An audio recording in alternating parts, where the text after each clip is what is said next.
Hello everyone, welcome back to my channel. Today's video is going to be a lot of fun because I'm finally showing you horrible movies with awesome steelbooks. Now I feel like this is a topic that a lot of physical media collectors can relate to because it happens to all of us. How many times have we gone out there Blu-ray hunting? We're in Best Buy when it was happening, or in Walmart or Target, and we see something that catches our eye, and it's an amazing looking slipcover or a steelbook, but then we see the movie and what the actual movie title is, and we're kind of disappointed, but we buy it and we get it anyway because we want that slip or steelbook for our collections. It happens to all of us, including myself. I am so guilty of doing this. I do it all the time.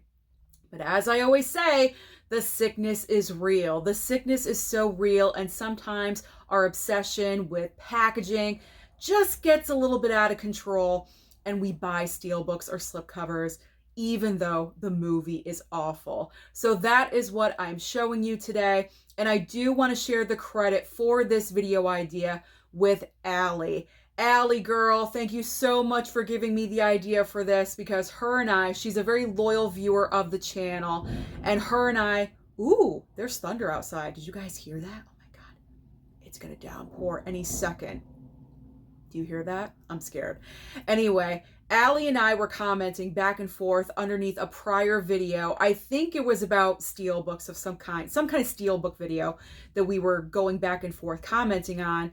And she threw out the phrase, horrible movie, great steelbook. And that's when I commented and I said, wow, that would make a fantastic video idea. And she said, I would love to see that video.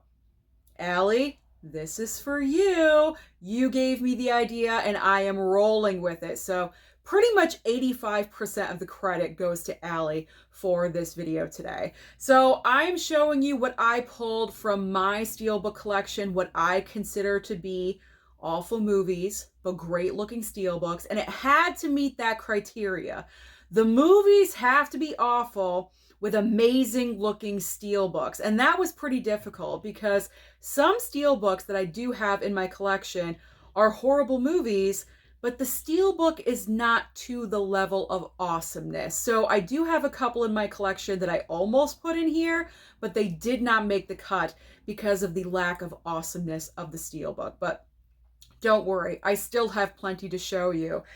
And I don't know what this says, but literally half of the movies I'm about to show you are Lionsgate steelbooks. I feel really bad. I feel really bad about this because I love my Lionsgate steelbooks. You guys know this, but I cannot not put these movies in. I can't not, there we go, put these movies in here because they have to be shown.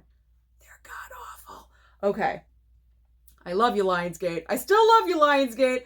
All right, so I'm going to show off the Lionsgate steelbooks first and then go into all of the others that I chose. So, I hate to do it. I really do. I love my Stallone. I love my Statham. Now, this is not the entire franchise because 1 and 2 are awesome. In fact, part 2 is my favorite Expendables movie. That one is just the best. I love the feel of it. It's full on action like the entire time. It's such a great movie. Now, look at this. This is an amazing looking steelbook. This is one of the best steelbooks that came out last year, but let's be honest. 3 took such a nosedive compared to part 2, and then 4, woof. Like really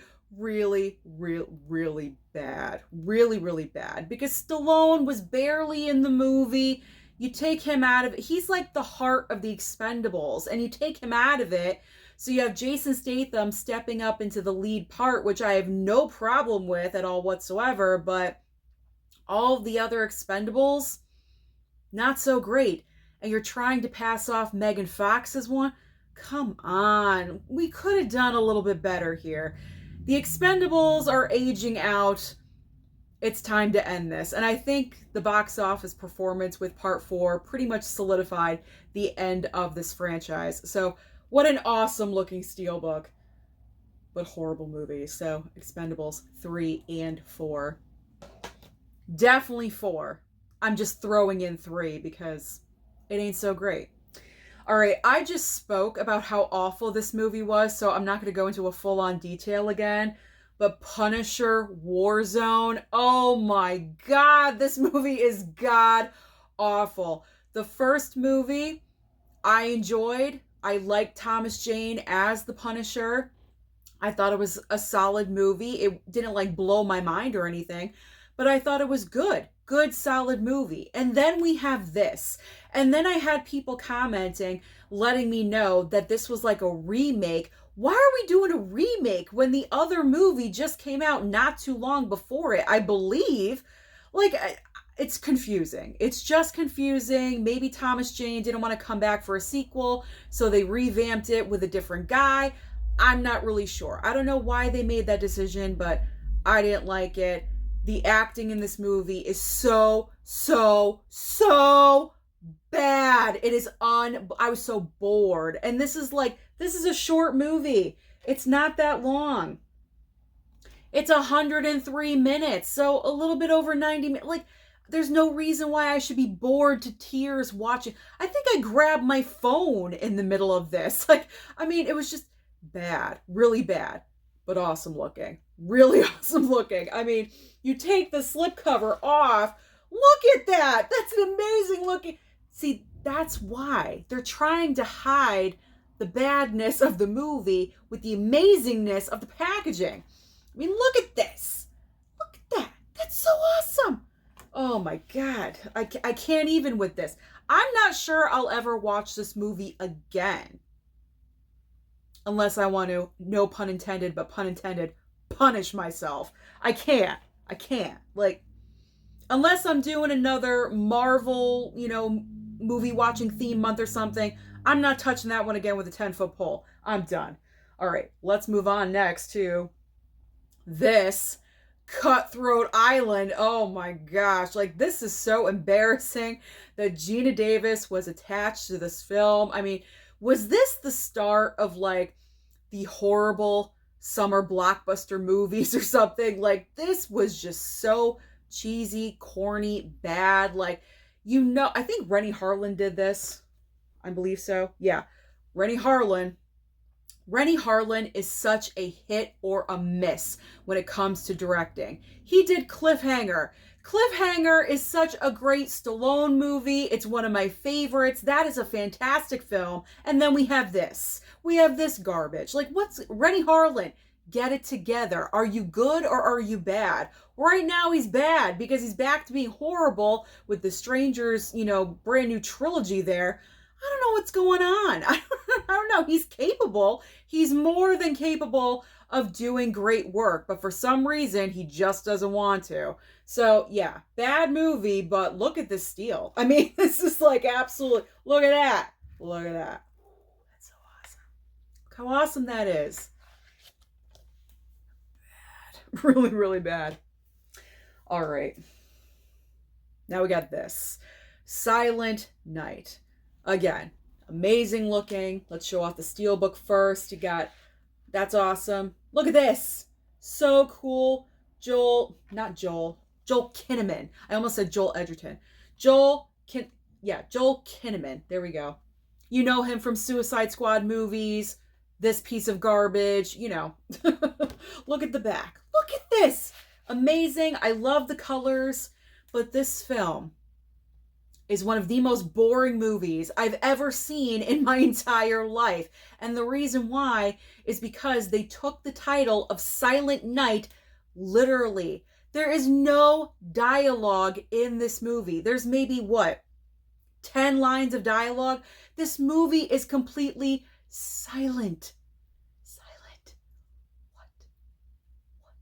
The premise of this movie is that Joel Kinnaman here loses his son in a drive-by shooting, and he's also a victim of the drive-by, and he gets like shot in the throat or something, and he loses his ability to speak.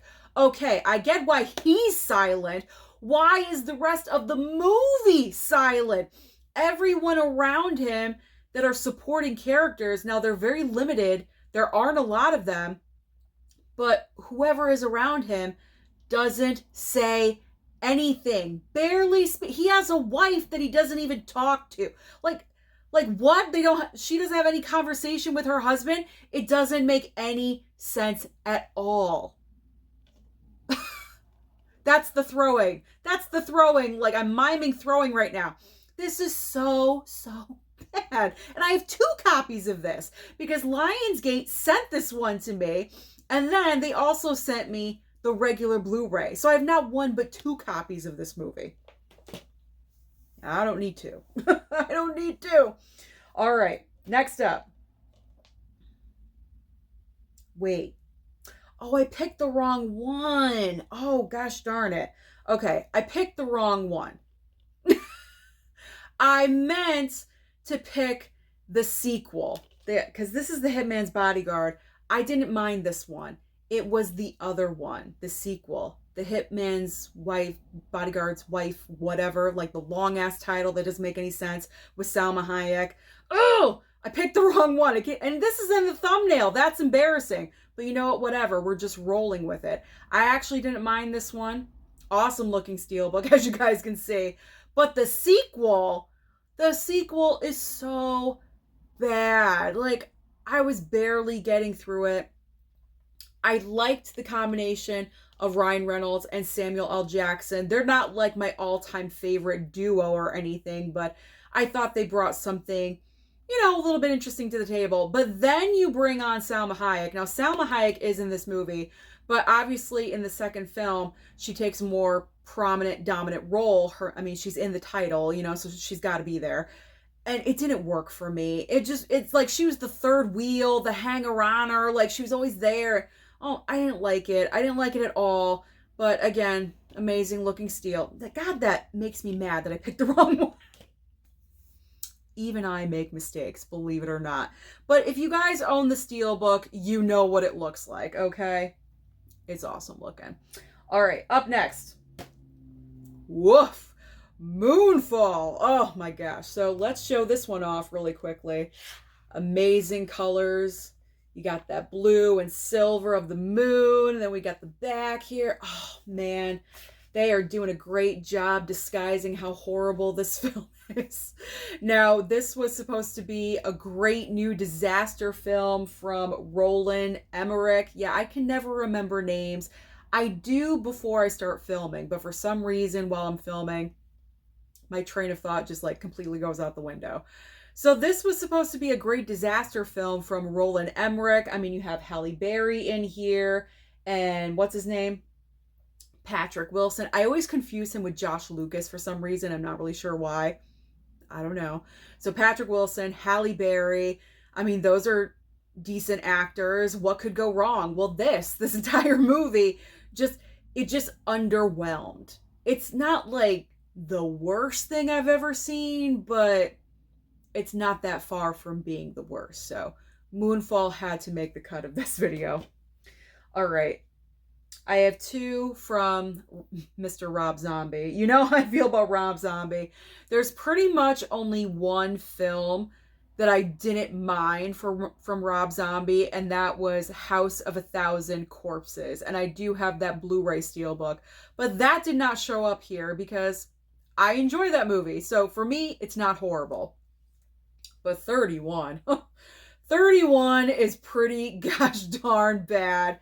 I mean, honestly, I don't remember I just remember how horrible the movie is, but I just don't have, I'm not recalling like specific details because I'm just over like the trash talk script that Rob Zombie always comes out with, and casting of the wife in every single movie. Like, it's so done. It's so played out.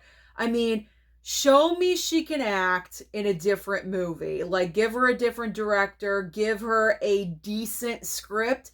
Maybe she can pull it off, but not anything with her husband. Not at all whatsoever. That's for people that are gonna, you know, say, Susan, stop picking on the wife. I can't help it. Okay, I just can't help it. She can't act. All right, so 31. This one I picked up, I think, at Target. I mean, look at that. That looks awesome. That looks awesome too. But the movie, yikes, yikes. And then, of course, the same with 3 from Hell. I mean, this is one of the most amazing steelbooks in my collection, certainly of my Lionsgate steelbook collection, which I will probably do a video just of my Lionsgate steelbooks in the future sometime. I've been thinking about it for a while. So you guys let me know if you want to see that. I mean, look at this. Look, I mean, come on. How can I not pick this up for my collection? I mean, that's amazing. That's so amazing. We got the coffins on the back. Oh my gosh. But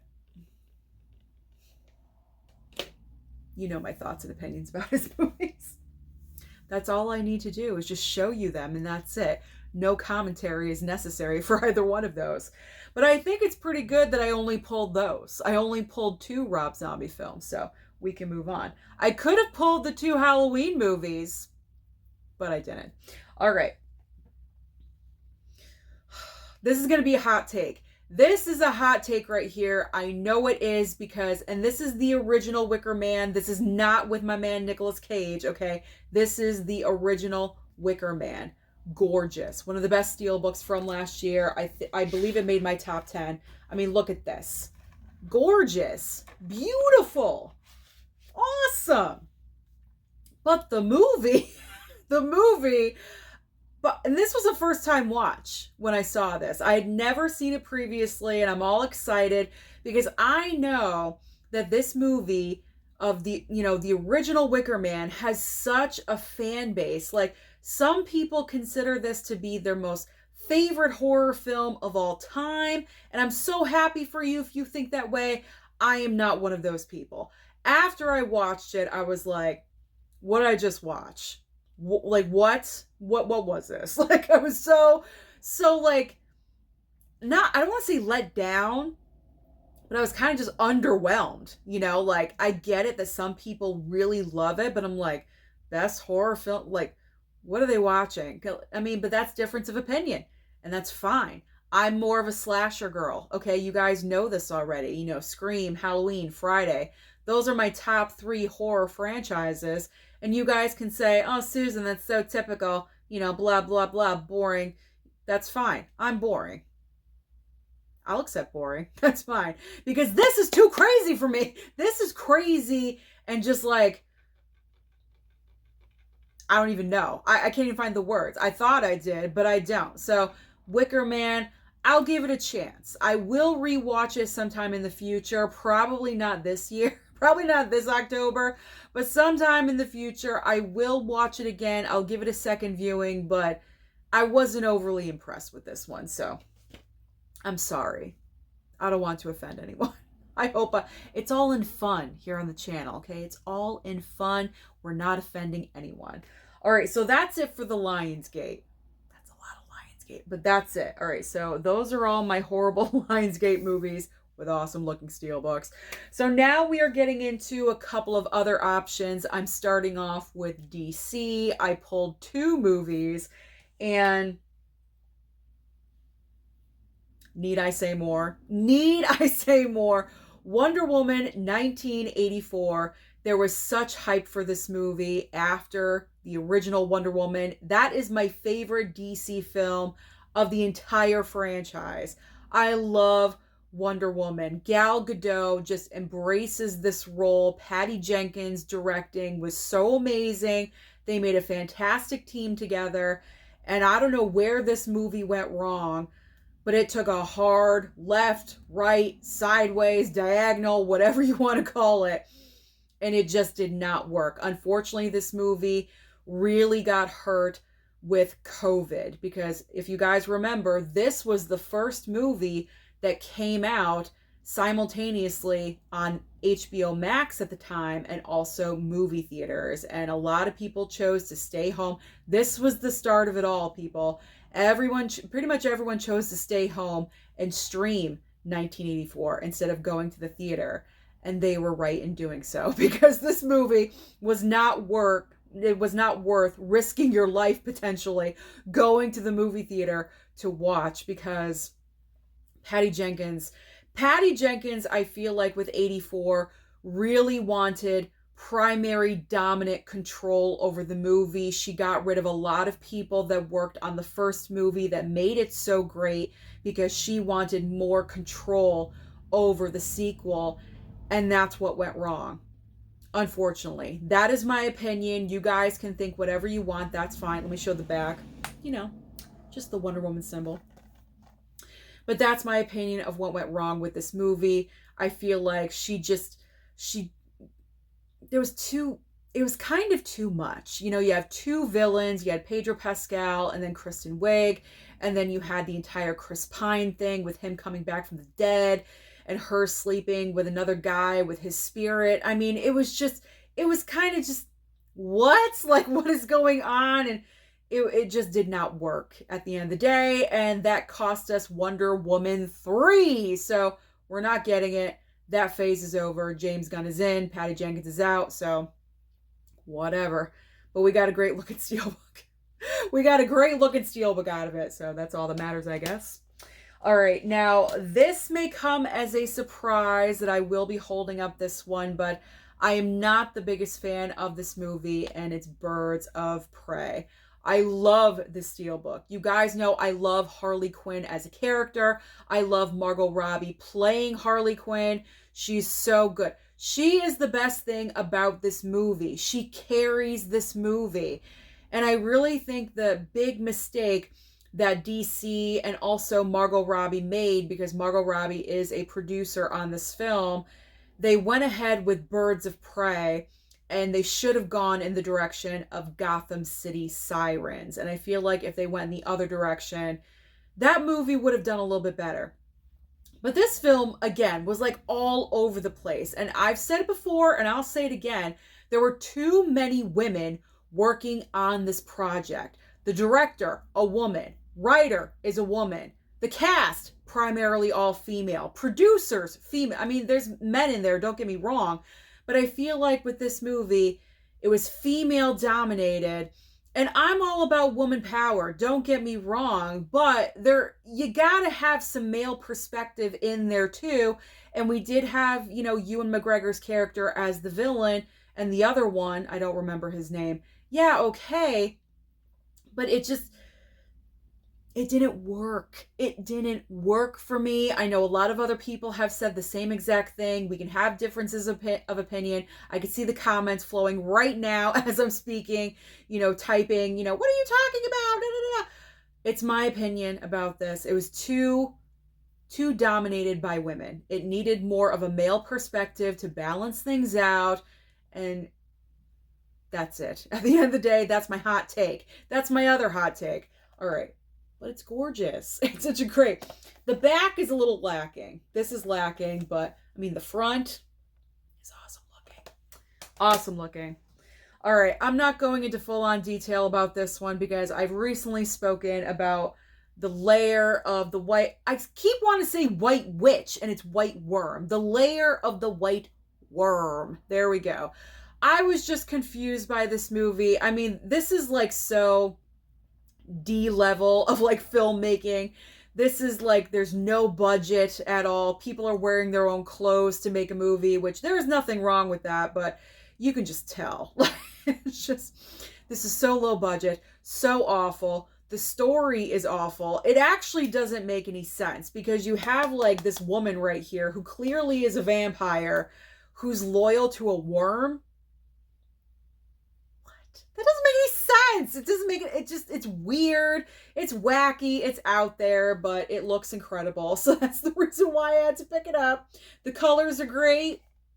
That's the worm. That's the worm.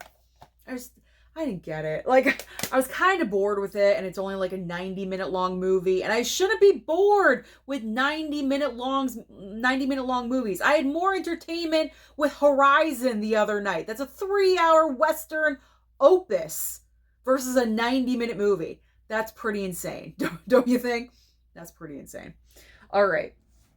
Now, these next two, I'm just going to show them together because they're the same film twice with both awesome looking steelbooks, But the reason why I know, I'm hearing it right now, Susan, if the movie sucks, why did you pick it up twice? Well, number one, it's Nicolas Cage. And number two, I did not watch the movie prior to picking up the other Steelbook. Okay, so now I've learned my lesson. I'm not going to pick up a third copy if a third copy comes out. It's Prisoners of the Ghostland. What is this movie? I didn't get it. It was confusing. I mean, this one's awesome. You got Nicolas Cage's, sneering face on there. So that's incredible. I mean, I think these are awesome. You may have a difference of opinion, but for me, it's the Cage, so I have to highlight it. There we go. But this is a bad movie. So bad. Some people like it, and that is okay. You got Nick Cage on the back of this one. That is fine. If you like these movies, or this movie, I should say. If you like this movie, that's freaking fantastic. I didn't get what the heck was going on. I was so confused. All I knew, Nick Cage was in the middle of it, and he had like these explosives attached to him. There was one like on his testicle or something. That's all I knew that was going on. That's all I knew. I was very confused. I don't even know. I don't even know what to say. So there we go. Those two. I had to put those in there because of the awfulness of the film, in my opinion. And then finally, we are wrapping up the video today with another 2-for-1. This is no surprise. It's Jaws 3 and Jaws the Revenge. I'm not going to go into like a full-on spiel with these movies either, because I've recently talked about both of these movies several times, but they are so bad. It's like, how do you end a franchise so horribly? Because it's